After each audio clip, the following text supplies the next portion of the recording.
Assalamualaikum, Bismillahirrahmanirrahim. My name is Dr. Serish Tariq, and today we will discuss a orientation session about IMM, MCPS, and yes, MS, OBG all-in-one course, Feb 2026 attempt. all-in-one course इसको इसलिए मैंने इसका नाम रखा हुआ है क्योंकि इसमें आपकी थ्योरी भी कवर हो जाती है और इसमें आपके जो जितने भी पास पेपर्स हैं वो सारे भी कवर हो जाते हैं और आपकी रिवीजन भी हो जाती है फ्लैश कार्ड समरी ग्रुप के थ्रू। इसमें डिफरेंट मॉड्यूल्स हैं। आप लोगों के जो प्रॉपर जो क्वेरीज होती हैं, ठीक है, कि हमने कौन सी बुक्स पढ़नी है, ठीक है, एग्ज़ाम का पैटर्न जो रिपीटर्स हैं उनको पता होता है, जो नहीं है वो डिस्कस करेंगे, ठीक है। टॉपिक्स आप सबको पता है, जो भी ऑब्स गाइनी के टॉपिक्स हैं, it's same for IMM, same for MCPS, same for FCPS and same is for MS। Obs gynae सबके लिए एक ही जैसी है।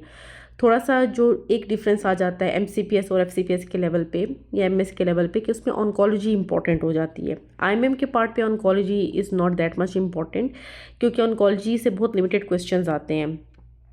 अगर पूरा एक पेपर देख ले तो उसमें हार्डली एक आध क्वेश्चन आता है, लेकिन जो प्री इन्वेसिव लीजन्स होती हैं या प्री कैंसरस जो लीजन्स होते हैं, ठीक है, जो भी प्री कैंसरस चीज़ें हैं, जैसे CA सर्विक्स की स्क्रीनिंग कैसे की जाती है, CA सर्विक्स की स्क्रीनिंग के क्या स्टेप्स हैं, ठीक है, वो सारे बहुत इंपॉर्टेंट है।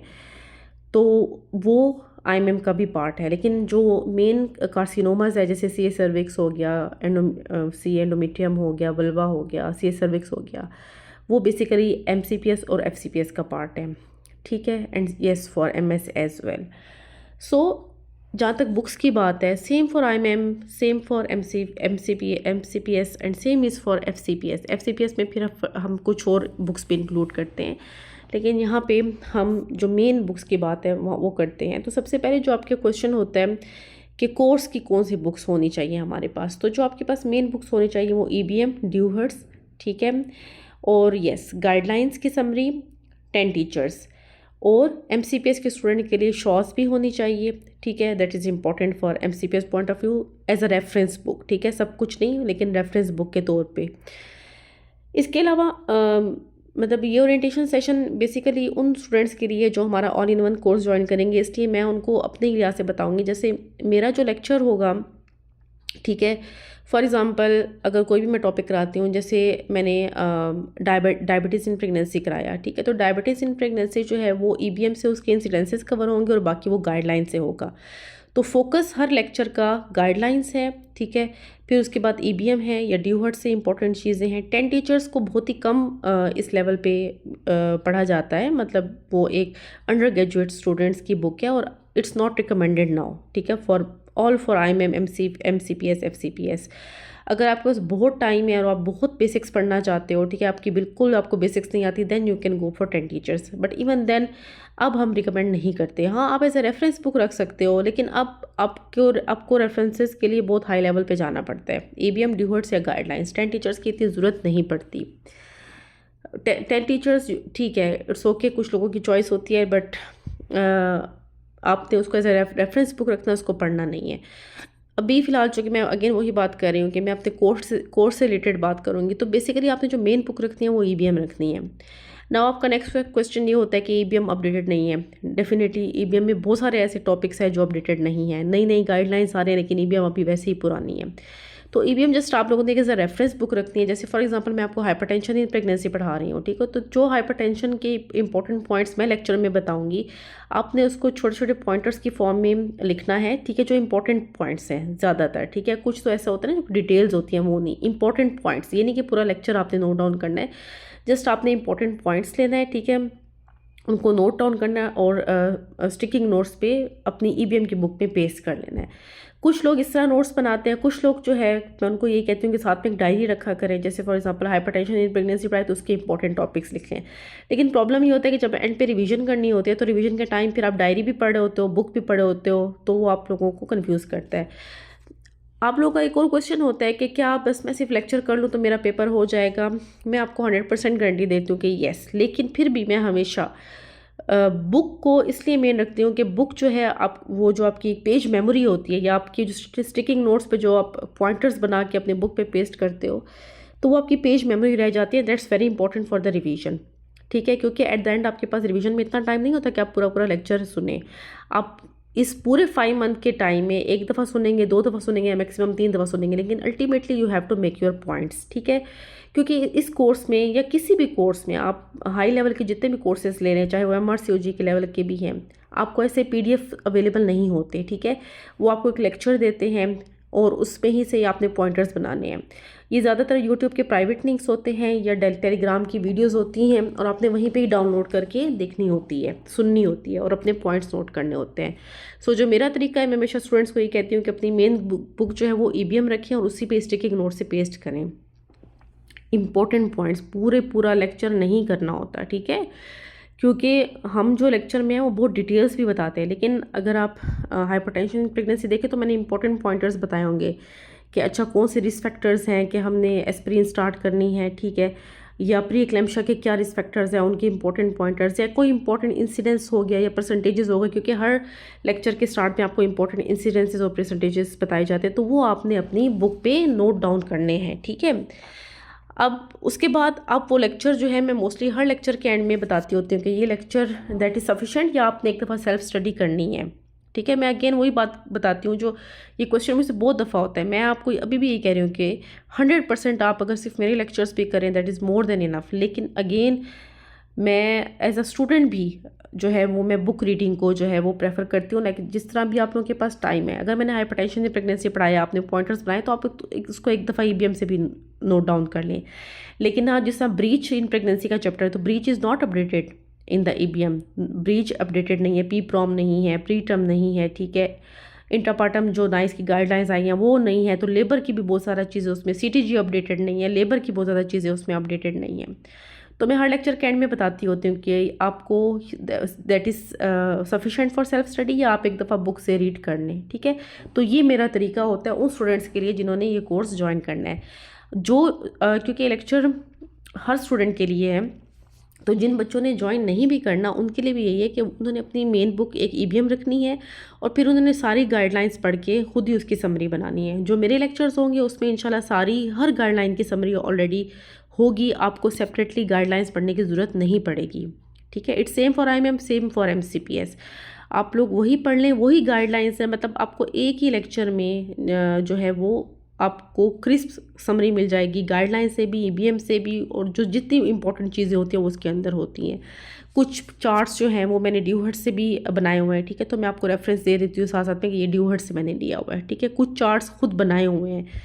सो ये बहुत ही एक एफर्ट होती है, ठीक है, क्योंकि एक लेक्चर को all in one lecture banana that's very difficult, ठीक है। जब हमारे टाइम में हम जब तैयारी करते थे, ठीक है, तो हमें आगे से 5 बुक्स जो है ना वो खोल के रखनी पड़ती थी और हम एक नोट्स बनाते थे, ठीक है, क्योंकि उस टाइम में कोई ऑनलाइन हेल्प नहीं होती थी और हमें एटलीस्ट 6 to 8 मंथ्स लगते थे एक IMM के एग्ज़ाम की तैयारी के लिए भी, ठीक है, क्योंकि हमने प्रॉपर्ली नोट्स बनाने होते थे। अब वो टाइम श्रिंक होकर 5 मंथ इसलिए हो गया क्योंकि आप लोगों को मतलब सब कुछ प्रिपेयर्ड मिलता है, you just have to read, memorise and yes revise, ठीक है। और हमेशा मैं अपने जो कोर्स के स्टूडेंट्स को बोलती हूँ कि you just don't join the course, ठीक है। कोर्स को ज्वाइन करने से, फ़ीस पे करने से दिल की तसल्ली हो जाती है, लेकिन you have to follow the course, मतलब जिस तरह कोर्स चल रहा है साइड बाय साइड, क्योंकि एट द एंड बहुत ज़्यादा ऐसे बच्चे होते हैं एट द एंड के परेशान होते हैं कि मैडम हमें टाइम नहीं मिला, हम कर नहीं सके, और वो इतने परेशान होते हैं, कभी कभी अभी अपना एग्ज़ाम भी अक्सर लोग स्किप कर रहे होते हैं कि अभी मुझसे नहीं टाइम मैनेज हुआ या मेरी रूटीन ऐसी है, ट्रेनिंग ऐसी है। देखिए ये चीज़ें लाइफ के साथ चलती रहती हैं, हमने भी इसी तरह एग्ज़ाम दिया और सब जो बच्चे पास होते हैं, ठीक है, हज़ारों की तादाद में सक्सेस स्टोरीज़ पड़ी हुई हैं, ठीक है, तो वो बच्चे भी इसी तरीके से होते हैं। और आप लोग इतने माशाल्लाह मतलब लाइक होते हो, इतनी क्रीम ऑफ द नेशन हो कि आप लोग अगर इस लेवल पे पहुँचे हो तो आप लोगों ने कितने अटैम्प्ट्स, कितने एग्ज़ाम्स दिए होंगे। सो इंशाल्लाह जिस तरह बाकी पास करते हैं आप भी पास कर जाएंगे, लेकिन येस ये 5 मंथ आपने बहुत ज़्यादा डेडिकेशन दिखानी है, ठीक है। और जब ये एग्ज़ाम इंशाल्लाह एक दफ़ा पास हो जाता है फिर आपको वो टाइम याद भी नहीं रहता, एक्स्ट्रा एफर्ट करनी है और अपने लिए टाइम खुद मैनेज करना है। हर इंसान की डिफरेंट सिचुएशंस होती हैं, अनमेरिड के अपने इश्यूज़ हैं हॉस्टल के, मेरिड के अपने इश्यूज़ हैं बच्चों के, ठीक है, तो इन सब चीज़ों को साथ ले लेके चलना होता है। आई अंडरस्टैंड 1 in 3 कॉल्स भी होती हैं, अल्टरनेट कॉल्स भी होती हैं, ठीक है, मेरी अपनी भी 1 in 3 कॉल होती थी होली फैमिली में। सो मुझे अपना भी वो टाइम याद है कि मैंने IMM का टाइम रो रो के गुजारा था क्योंकि मुझसे नहीं पढ़ा जाता था पोस्ट कॉल। बट देन मैंने जब सोच लिया कि नहीं मैंने एग्ज़ाम पास करना है, ठीक है, तो बस सोच लिया तो सोच लिया, फिर ना दिन देखा ना रात देखी ना सुबह देखा।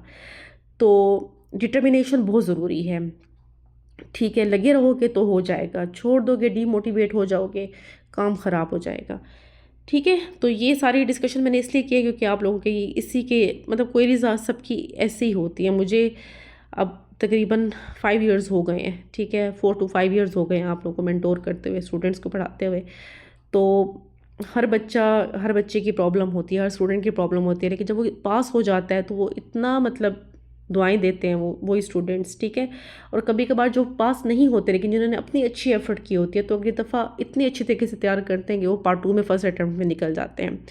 So it's part of life, ठीक है। इट्स नॉट मतलब आपने ये सोचना है कि it's a part of life, it's not life, लेकिन येस ये एक ऐसा इंपॉर्टेंट पार्ट है लाइफ का कि आपने जब एक एग्ज़ाम पास करके आगे जाओगे आपके लिए पार्ट 2 होगा, ठीक है। तो फिर उसके बाद तो आप जॉब्स के चक्करों में पड़ जाते हो। तो सिर्फ यही सोच के कि इंशाल्लाह ये टाइम भी गुजर जाएगा, तो बहुत डेडिकेशन से करना है, ठीक है। ये मैसेज उन बच्चों के लिए भी जिन्होंने कोर्स नहीं ज्वाइन करना, और उनके लिए भी है, उनके तो मस्ट है जिन्होंने ज्वाइन करना है, ठीक है, कि आप कोर्स को फॉलो भी करना है। अच्छा, एमसीक्यूज़ की बुक्स अगेन प्री टेस्ट है, लैंग है, विलियम की सिलेक्टेड एमसीक्यूज़ हैं, पास पेपर्स, ठीक है।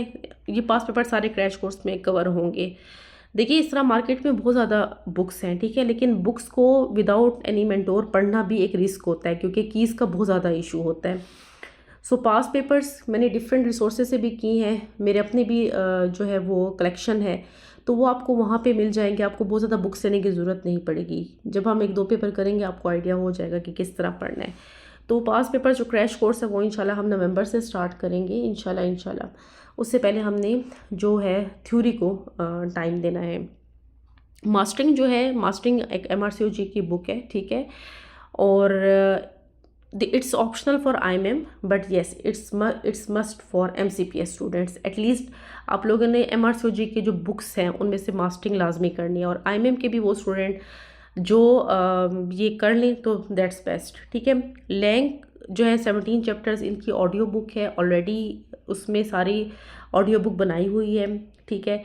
और आपने खुद, जैसे फॉर एग्जांपल मैं फिजियोलॉजिकल चेंजेस इन प्रेगनेंसी का चैप्टर करवा रही हूँ, तो आपने लैंग से वही टॉपिक निकाल के फिजियोलॉजिकल चेंजेस आपने प्रैक्टिस करनी है, और सेम फिर प्री टेस्ट से भी करनी है। और अगर IMM वालों के लिए टाइम है तो उसको मास्टरिंग से भी करें। तो जब आप एक चीज़ को पहले प्रॉपरली पढ़ोगे, क्योंकि ये मेरा अपना तरीका होता था और मैं हमेशा स्टूडेंट्स को ही बोलती हूँ कि अगर फॉर एग्जांपल आज हाइपरटेंशन इन प्रेगनेंसी पढ़ी है ना, तो उससे कंसर्न चैप्टर निकालो प्री टेस्ट लैंग और मास्टरिंग में, और उसको वहीं पे कवर करो तो आपकी पूरी रिवीजन हो जाएगी। या एक दफ़ा सारे मेडिकल डिसऑर्डर्स पढ़ लो और फिर मेडिकल डिसऑर्डर से रिलेटेड चैप्टर्स करें, ठीक है। तो लैंग की ऑडियो बुक में लैंग के 17 चैप्टर्स हैं, प्री टेस्ट के 3 इंपॉर्टेंट चैप्टर्स हैं, और विलियम के सिलेक्टेड MCQs है जो मैंने डिफरेंट बुक से लिए जो एक्चुअल CPSP के रिकॉल्स थे। नेक्स्ट आप लोगों का क्वेश्चन होता है, बहुत ज़्यादा क्वेरी भी आती है कि लैंग प्री टेस्ट पढ़ने का क्या फ़ायदा है कि नहीं है, ठीक है। मैंने बहुत ज़्यादा स्टूडेंट्स से ये सुना है, लेकिन जब वो बच्चे पेपर देख के आते हैं तो मुझे कहते हैं जी मैडम फ़ायदा होता है। देखिए लैंग प्री टेस्ट जो है ये कौन सी बुक्स है, MCQs की बुक्स है। जितनी ज़्यादा आप MCQs की प्रैक्टिस करेंगे आपको उसका फ़ायदा होगा, ठीक है। इसलिए तो लैंग की जो है, लैंग में बहुत ज़्यादा क्वेश्चंस ऐसे हैं जिनके इरेटा किया हुआ है लैंग की ऑडियो बुक में, वो इसीलिए किया हुआ है। मतलब क्वेश्चंस तो ख़राब नहीं है ना, उसके आंसर्स उसके कुछ ACOG के अकॉर्डिंग नहीं है, तो वो RCOG के अकॉर्डिंगली उसमें बताए हैं। तो क्वेश्चन जितने प्रैक्टिस करेंगे, MCQs जितने प्रैक्टिस करेंगे उसका तो फ़ायदा होगा। और मेरे पास रिटर्न प्रूफ है कि लैंग से क्वेश्चंस आए हुए हैं, ठीक है। और मेरे पास स्टूडेंट्स के मैसेजेस भी हैं, वो भी मैं ग्रुप में लगा दूंगी just for reference, just for motivation, ठीक है, कि MCQs की जितनी आप प्रैक्टिस करते हो आपको फ़ायदा होता है। क्योंकि पास पेपर्स ऐसे होते हैं ना कि पास पेपर्स में जो MCQs की स्टेम्स होती हैं मोस्टली इनकम्प्लीट होती हैं, ठीक है। तो इनकम्प्लीट स्टेम वो हमारी मजबूरी है, हमें वो पास पेपर्स में कराना होता है, ठीक है। लेकिन और उसका मकसद जो पास पेपर्स करने का ये मकसद होता है कि हमें इंपॉर्टेंट टॉपिक्स पता चल जाएं, ये नहीं कि लकीर के फ़कीर वही MCQ उठा के देंगे, ठीक है ना। तो मकसद ये है कि प्रैक्टिस ज़्यादा से ज़्यादा होनी चाहिए। जितना आप एक टॉपिक, फॉर एग्जांपल आप एंटीनेटल केयर कर रहे हो, वहाँ कट आपने टॉपिक पढ़ा है, वही अपने प्री टेस्ट से निकाल के उसे कंसर्न चैप्टर पढ़ लिया, वही लैंग की ऑडियो बुक से कंसर्न चैप्टर पढ़ लिया, वही मास्टरिंग से पढ़ लिया, ठीक है। तो आपको कितना फ़ायदा होगा, ठीक है। क्योंकि एक टॉपिक पढ़ने के बाद जब उससे रिलेटेड एमसीक्यूज की प्रैक्टिस करते हैं तो वो आपका जो है ना, एक आपका सेल्फ असेसमेंट भी हो जाती है और आपकी वो रिवीजन भी होती है, क्योंकि आप फिर जाके देखते हो कि अच्छा यहाँ पे ये आंसर था। ये मेरा तरीका होता है, मैं अपने हर स्टूडेंट को इसी तरीके से बताती हूँ कि अभी आप लोगों के पास टाइम है, आप लोगों ने इसी तरह पढ़ना है, ठीक है, क्योंकि बाद में फिर एंड पे टाइम नहीं होता। Okay, paper pattern same IMM का भी इस तरह है, ठीक है, और एमसीपीएस के भी ऐसे ही होते हैं, 2 पेपर्स होते हैं, ठीक है, पेपर 1 एंड पेपर 2। और पेपर 1 2 आवर्स का होता है, पेपर 2 भी 2 आवर्स का होता है। इसमें combined 75% score is needed to pass the exam, ठीक है। ये आईएमएम का सीपीएसपी का सिलेबस है, जिसमें 30% वेटेज गायनी की है और 70% उन्होंने ऑब्स की हुई है, ठीक है। बट इट्स नॉट फॉर एमसीपीएस, ठीक है। एमसीपीएस में 50-50 होता है, उसमें ऑब्स गायनी दोनों ही इंपॉर्टेंट हैं, ठीक है। उसमें कुछ रेशो का चेंज हो सकता है। और आईएमएम के पार्ट पे भी इंपॉर्टेंट बात है कि गायनी 30% का मतलब ये नहीं कि बिल्कुल नील है, ठीक है। गायनी जो 30% आती है ना, वो भी ज़बरदस्त वो आजकल गायनी देते हैं, तो उसके सारे वो इंपॉर्टेंट टॉपिक्स हैं, ठीक है। Development of female genital organ, normal and abnormal, specially intersex, amenorrhoea, PCOS, hirsutism, virilism, endometriosis, इस तरह menstrual problems, disorders of early pregnancy, बहुत इंपॉर्टेंट एक टॉपिक हो गया, जीटीजी, एबॉर्शन वगैरह, pelvic floor disorders, UV prolapse, infertility, contraception, sterilisation, ठीक है, और मिनी ऑपरेटिव गायनेकोलॉजिकल सर्जरीज। और इसमें जो लेस इम्पॉर्टेंट है, ठीक है, उसमें radiotherapy, oncology, endoscopy, urinary fistula है। बस एमसीपीएस का ये साथ में इम्पॉर्टेंट पार्ट है कि उसमें ऑन्कोलॉजी इज़ इक्वली इम्पॉर्टेंट। और ऑब्स्टेटिक्स के सारे यही topic, normal pregnancy, abnormal pregnancy, medical disorders जितने भी हैं, ठीक है, ऑपरेटिव इंस्ट्रूमेंटल इंटरवेंशंस, एपिडेमियोलॉजी अब कम आती है, पहले एपिडेमियोलॉजी में मैटरनल मोर्टेलिटी मॉर्बिडिटी आता है, रिप्रोडक्टिव हेल्थ और डोमेस्टिक वायलेंस भी है, लेकिन बायोस्टैटिस्टिक्स बहुत ही उन्होंने कम कर दिया, लास्ट 2 to 3 अटैम्प्ट्स पे बायोस्टैटिस्टिक्स नहीं आ रही, ठीक है। तो इसका बेसिक नॉलेज होना ज़रूरी है, आ भी सकता है इसके क्वेश्चंस। अच्छा, प्लानर जो है हमारी जो ये सारी कोर्स होगा, ये basically module wise study design है, जिसमें जनरल ऑप्स है, मेडिकल डिसऑर्डर्स मॉड्यूल है, इन्फेक्शन है, प्रेगनेंसी कॉम्प्लिकेशन है, जनरल गायनी मॉड्यूल है, ऑन्कोलॉजी, लैंग विलियम प्लेटस, इसकी ऑडियो लेक्चर्स का एक्सेस जो है, मतलब जैसे स्टूडेंट आएगा उसको ऑलरेडी डाल दिया जाएगा, ताकि जैसे ही आपको एक टॉपिक करे उससे रिलेटेड आप ऑडियो बुक में जाके रिलेटेड चैप्टर कर सकते हैं, ठीक है। और ऑफिशियल डिस्कशन थ्योरी ग्रुप, यानी कि कोई भी आपको प्रॉब्लम आ रहा है थ्योरी में, ठीक है, क्योंकि इस लेवल पे जब हम थ्योरी पढ़े होते हैं तो हम जो पास पेपर्स हैं उनको नहीं डिस्कस कर रहे होते, पास पेपर्स के लिए अलग 2.5 to 3 मंथ्स रखे हुए हैं, ठीक है। इसमें हम अगर आपको प्री टेस्ट लैंग या मास्टरिंग या जो भी आपकी जो रेफरेंसेस बुक हैं पेपर्स एमसीक्यूज प्रैक्टिस की, उससे कोई रिलेटेड कोई क्वेरी है आप वो पोस्ट कर सकते हैं, या आपको थ्योरी में कोई चीज़ समझ नहीं आ रही आप वो पोस्ट कर सकते हैं, ठीक है। तो बेसिकली ये टेंटेटिव प्लानर होता है, इसमें डेज आगे पीछे हो सकते हैं, ठीक है। तो परेशान नहीं होना कि अच्छा आज 10 सितंबर हो गए तो नया मॉड्यूल नहीं आया या किसी का नहीं ख़त्म हो रहा होता, तो इसमें मैं हमेशा 10 to 15 डेज़ का मार्जिन रखती हूँ, ठीक है। तो जनरल ऑप्स मॉड्यूल इंशाल्लाह हम कल से स्टार्ट करेंगे 23 अगस्त टू 10 सितंबर तक। Medical module 11 to 20 10 days, infection module again for 10 days, pre pregnancy complication जो है वो 15 डेज़, उसमें सारे मिसलिनियस टॉपिक्स भी आ जाएंगे, और गायनी मॉड्यूल 16 to 30, ठीक है।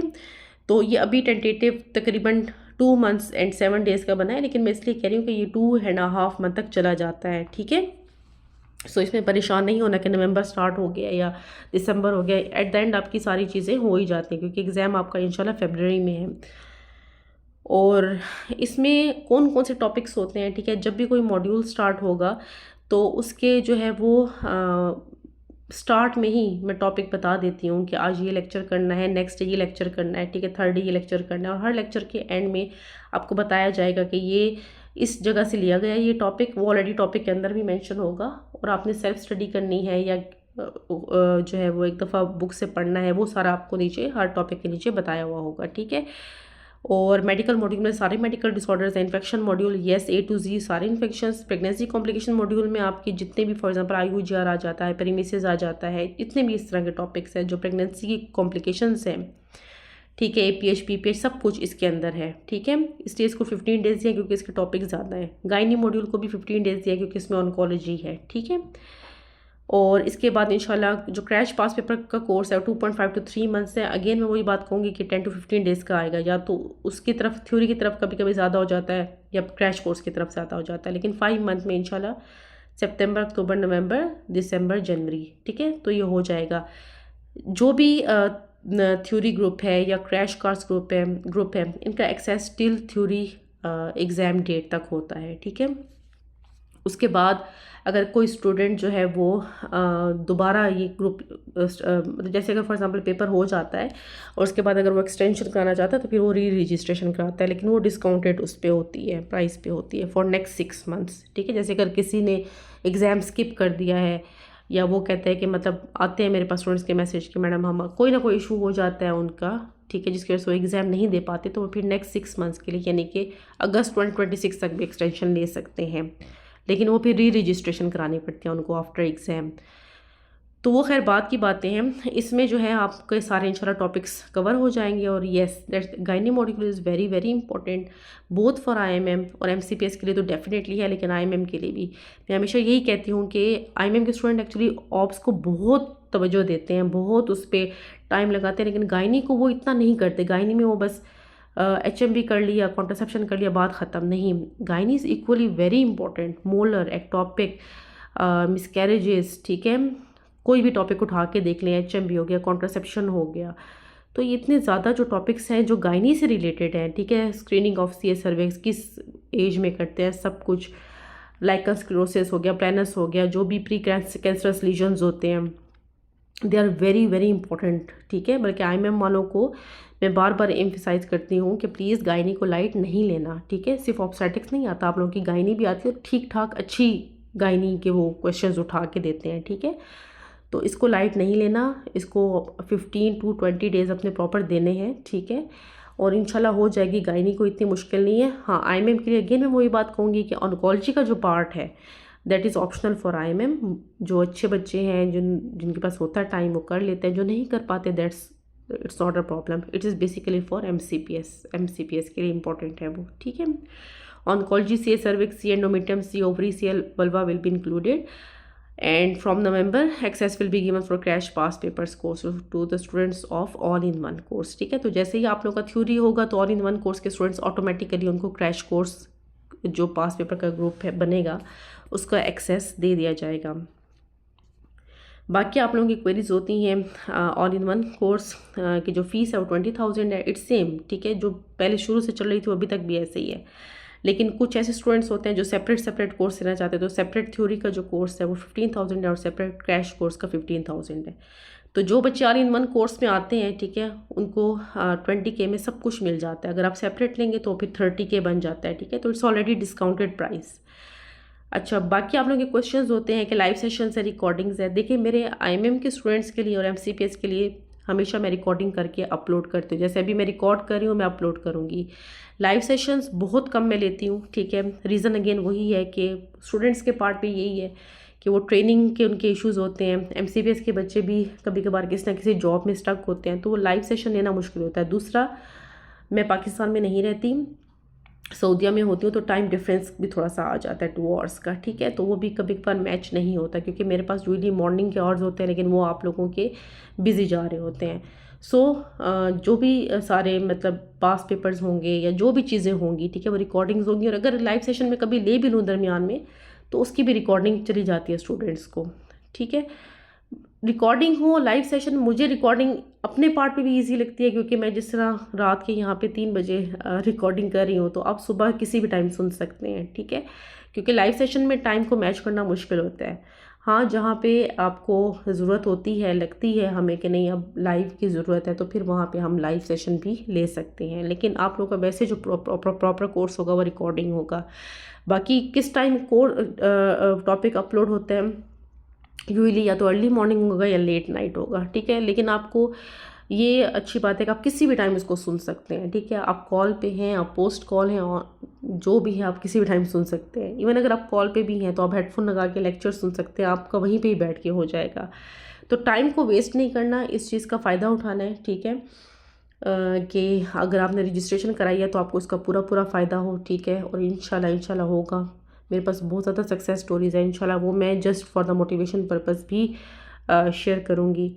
और अल्लाह पे भरोसा रखें, अपने मेंटोर पे रखें और अपने ऊपर पे तो डेफिनेटली रखें, ठीक है। इस टाइम में आपको फैमिली सपोर्ट की भी बहुत ज़रूरत पड़ती है, तो फैमिली में भी जो है वो सबको कहें कि ये 5 मंथ्स है मेरे पास, ठीक है, तो इसमें आपको मैक्सिमम सपोर्ट करें। और कोई हाउस हेल्प रख लें, कोई बच्चों के लिए कोई हेल्प रख लें। देखिए 5 मंथ्स में अगर ये कर लेंगे तो आगे ज़िंदगी आसान हो जाएगी, वरना ये एग्ज़ाम जब एक दफ़ा रह जाता है इंसान डेफिनेटली, हम भी इंसान है, ठीक है, डीमोटिवेट हो जाते हैं, लेकिन टाइम की अच्छी बात है कि वो गुजर जाता है। Time is the best healer. फिर आप एक नई सिरे से उठते हो, आपके इर्द गिर्द जहाँ पे बुरे लोग हैं वहाँ पे अच्छे लोग भी हैं, वो आपको फिर से मोटिवेट करते हैं, ठीक है। बाकी डिपार्टमेंट में लोग क्या कहते हैं, डिपार्टमेंट में लोग आपको क्या सुनाते हैं, जब आप पास हो जाएंगे, ठीक है, तो यही डिपार्टमेंट के लोग आपसे मिठाई खाने आएंगे, ठीक है। तो ये एक टाइम की बात होती है, again time is the best healer, ठीक है। जब टाइम गुजर जाएगा, उनको भी भूल जाएगा, आपको भी भूल जाएगा, आप ज़िंदगी में आगे निकल जाओगे, आप किसी और कंट्री में चले जाओगे, आपको पीछे वो लोग याद भी नहीं रहेंगे। लेकिन येस, फॉर द टाइमिंग ये चीज़ मुश्किल लग रही होती है, स्पेशली ये मेरा मैसेज जो है वो रिपीटर्स के लिए कि प्लीज़ अपने इर्द गिर्द के जो वो लोग जो आपको नेगेटिव कमेंट्स देते हैं, आपको डीमोटिवेट करते हैं, प्लीज़ उनसे दूर रहें, ठीक है। और आपके अंदर तभी पॉजिटिविटी आएगी, ठीक है ना। डिपार्टमेंट में लोग हैं, सुपरवाइज़र है, वो भी बातें सुनाती है कि पास नहीं हुई, फलानी पास हो गई, तुम नहीं हुई, आईएमएम कौन फेल करता है, ये बातें मैंने सुनी है लोगों से, ठीक है। स्टूडेंट्स बोलते हैं ऐसी बातें जब वो बेचारे बहुत डीमोटिवेटेड होते हैं। तो एक कान से सुनना, दूसरे कान से निकाल देना, उस टाइम दिमाग का इस्तेमाल नहीं करना, ठीक है। क्योंकि जब आप, मैंने बोला ना कि जब आप ज़िंदगी में आगे निकल जाते हो ना, तो वो पीछे लोग याद भी नहीं रहते, ठीक है। अब मतलब मैं यहाँ पे सऊदीया में हूँ, तो मुझे नहीं याद कि मुझे तो ये भी भूल जाता है कभी कभी कि मेरी सुपरवाइज़र कौन थी, ठीक है। और उस टाइम में वो मेरी सुपरवाइज़र जो थी ना, मुझे सबसे ज़्यादा स्ट्रिक्ट लगती थी और हम उसे डरते रहते थे हर मॉर्निंग मीटिंग में। तो जब इंसान आगे इंशाल्लाह चलता जाता है, ठीक है, जैसे जैसे आपके एग्ज़ाम पास होते जाएंगे, आप आगे आगे बढ़ते जाएंगे, ठीक है, पीछे लोग, अच्छे लोग याद रहेंगे, बुरे लोग याद नहीं रहेंगे, ठीक है। तो time is the best healer. और फॉर द टाइमिंग लोगों के नेगेटिव कमेंट से अपना मोरल डाउन नहीं करना, ठीक है। बाकी जो है फॉर द नेक्स्ट 5 मंथ्स जो बच्चे कोर्स में आते हैं, they will be with me, I will be available all the time, ठीक है। मैं मैक्सिमम, मेरी कोशिश होती है कि मैं हर टाइम अवेलेबल हूँ, ठीक है। But as a human being कभी कभार अगर आपका सुबह का मैसेज है तो हो सकता है मैं अगले दिन उसका रिप्लाई करूँ, ठीक है। लेकिन जो प्लानर चल रहा है वो चलता रहेगा। और स्टूडेंट्स मैं हर कोर्स में जो है वो लिमिटेड स्टूडेंट्स लेती हूँ, ठीक है। अभी रजिस्ट्रेशन स्टार्ट हो गई है, और जब वो एक सर्टेन लिमिट तक पहुँच जाती है तो उसके बाद मैं वो स्टॉप कर देती हूँ।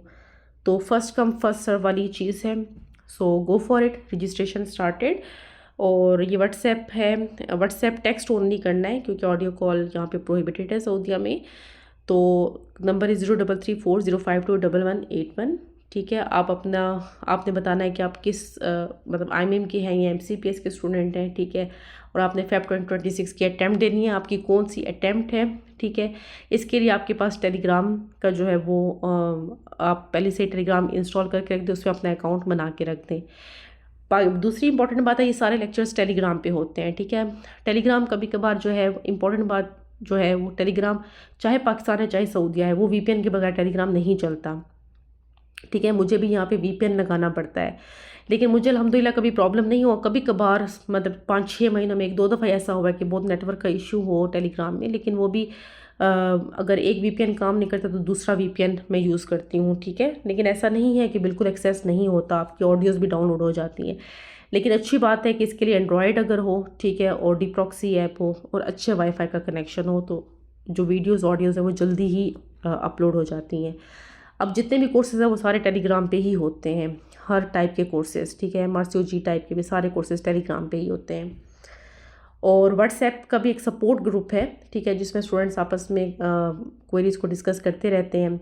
इस तरह इंशाल्लाह जब आप मेरे कोर्स में आएंगे तो मैं आपको जो OBGE लाइब्रेरी का एक्सेस भी दूंगी, ठीक है, जिसमें आपकी जो मेन बुक्स हैं, जो गाइडलाइंस हैं वो पढ़ी होती हैं, वहाँ से आप रीड भी कर सकते हो।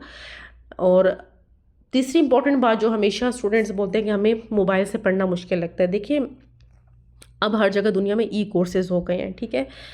कोर्सेज़ का फ़ायदा यही होता है कि एक आपके पास बस मोबाइल होना चाहिए और उसके बाद आपको किसी बुक की ज़रूरत नहीं है, ठीक है। पहले लाइब्रेरी जाते हुए 10-10 किताबें हमें उठा के जानी पड़ती थी, अब हालात इतने चेंज हो गए कि एक आपके पास फ़ोन हो फुली चार्ज हो, ठीक है, हेडफोन हो आपके पास, और एक आधी ईवीएम की बुक हो, ठीक है, और एक पेन ले लें, स्टिकिंग नोट्स ले लें, आप आराम से जो है ना वो जाके एक पूरा टॉपिक कवर कर सकते हैं, ठीक है। तो अब पूरी दुनिया में वैसे भी ई कोर्सेज़ हो गए हैं, ठीक है। तो थोड़ी सी अपनी हैबिट डालें मोबाइल की स्क्रीन से पढ़ने की, क्योंकि इतनी ज़्यादा बुक्स को, क्योंकि कभी हम ड्यूटी पे होते हैं, कभी हम घर जा रहे होते हैं, कभी हम मम्मी के घर जा रहे होते हैं, बच्चे कहीं पे पकड़ा के, तो हर जगह इतने मतलब किताबें लेके जाने की ज़रूरत नहीं है। ओबीजी लाइब्रेरी में आपकी ईबीएम भी है, ड्यूहर्स भी, आप उसी पे ही खोल के वहीं पे सर्च बार में सर्च वर्ड लिख के आप वहीं पे ही वो चीज़ ईबीएम से भी पढ़ सकते हो।